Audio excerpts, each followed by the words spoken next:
Хайырлы иртә, Татарстан дәүләт телевидениесенең яңалыклар чыгарылышын башлыйбыз. Студиядә Гөлназ Ибрахимова. Илдә өлешчә мобилизация башланганнан алып, Саба һәм Теләче районнарыннан бүгенгәчә 200-дән артык кеше хәрби хезмәткә алынды. Чираттагы озату бу көннәрдә үтте. Республикабызның Саба һәм Теләче районнарыннан чираттагы төркем мобилизацияләнүчеләрне җыю пунктына озаттылар. Саба районы хәрби комиссариаты янында кабат халык җыелган.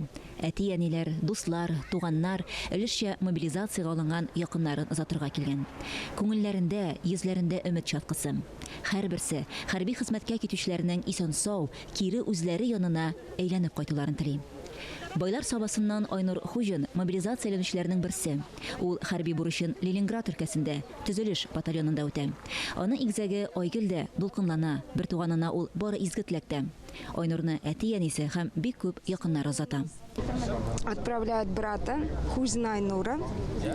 Сегодня так совпало. Мин абыемны озатам. Өстәвенә аның бүген туган көне дә әле. Барысы да яхшы булыр дип ышанам. Барлык егетләр дә исән-сау һәм сәламәт килеш әйләнеп кайтсыннар иде. Теләче районы Урта Мише авылыннан Зәйтүнә Ахунова да улы Айнурны озатырга килгән.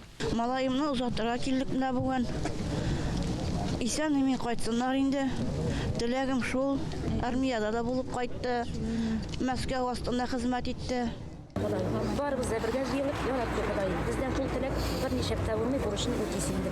Төркемнәрне озатуда Саба һәм Теләче районнары буенча хәрби комиссар, хакимият вәкилләре дә катнашты. Мобилизацияләнүчеләр бер ай дәвамында танк училищесында өйрәнүләр узачак.